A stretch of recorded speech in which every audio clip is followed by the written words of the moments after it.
বিশ্বের অন্যতম ব্যস্ত নগরীগুলোর মধ্যে ঢাকা একটি। ঢাকার জনজীবনের এক অবিচ্ছেদ্য অংশ হল রিকশা। প্রতিদিনের কর্মব্যস্ততা ও জীবিকার প্রয়োজনে ছুটে চলা এই শহরের মানুষের নিত্যসঙ্গী এটি। কিন্তু জনপ্রিয় এই ত্রিচক্রযানের যাত্রা হলো কবে, আর কিভাবে এটি ঢাকার সংস্কৃতিতে মিশে গেল, তাই জানবো আজকে। রিকশা নিয়ে একটি মজার গল্প আছে।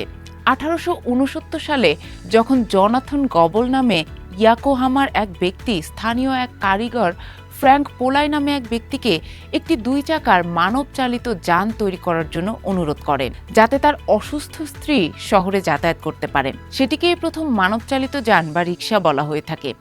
এটি অনেক সাহিত্য ও সাংবাদিক প্রতিবেদনে কথ্যভাবে পাওয়া, এবং এই গল্পটি রিকশার জনপ্রিয় মানবিক উৎপত্তি হিসেবে প্রচলিত। তবে রিকশার উৎপত্তির সবচেয়ে স্বীকৃত সূত্রটি পাওয়া যায় জাপানে, যেখানে 1869 থেকে 1870 সালের দিকে টোকিওর 3 ব্যক্তি ইজুমি ইয়োসুকে, সুকুজি তোফুজিরো এবং তাকায়ামা কোসুকে, এরা 3 জন প্রোটোটাইপ তৈরি ও পরিচালনার লাইসেন্স পান।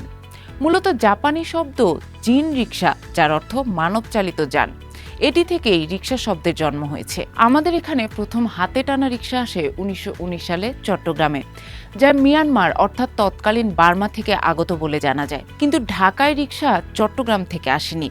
ঢাকায় রিকশার আগমন ঘটে কলকাতা থেকে। 1938 সালে ইউরোপীয় জুট রপ্তানিকারকদের ব্যক্তিগত ব্যবহারের জন্য কলকাতা থেকে সাইকেল রিকশা প্রথম আমদানি করা হয়।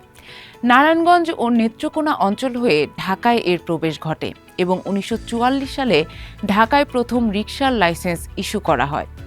প্রাথমিক পর্যায়ে ধনী পরিবার, নবাব এবং ইউরোপীয় সাহেবদের মধ্যে এটি সীমিত ছিল।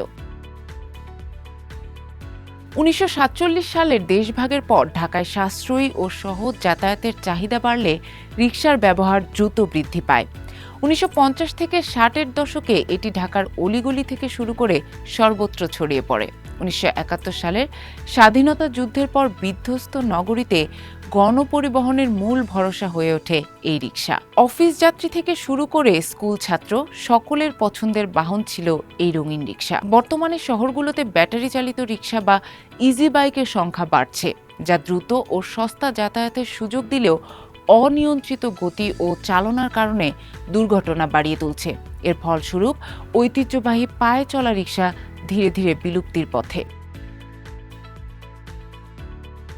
রিকশা কেবল একটি যাতায়াতের মাধ্যম নয়, এটি বাংলাদেশের শিল্প সাহিত্যেও বিশেষ অবদান রেখেছে। 1950-এর দশক থেকে রিকশার পেছনে চলচ্চিত্র দৃশ্য ও তারকাদের প্রতিকৃতি আঁকা শুরু হয়, যা রিকশা পেইন্টিং নামে পরিচিতি লাভ করে। এই চিত্রকর্মগুলো রিকশাকে একটি চলমান শিল্পকর্মে রূপান্তরিত করেছে এবং বাংলাদেশের সাংস্কৃতিক ঐতিহ্যের অংশ হয়ে উঠেছে। ইউনেস্কো 2016 সালে এই রিকশা আর্টকে বিশ্ব ঐতিহ্যের অংশ হিসেবে স্বীকৃতি দিয়েছে। বর্তমানে পৃথিবীর বিভিন্ন প্রান্তে এই রিকশা পেইন্টিংয়ের প্রদর্শনী হচ্ছে, যা বিশ্বের কাছে বাংলাদেশকে এক ভিন্ন মাত্রায় তুলে ধরেছে।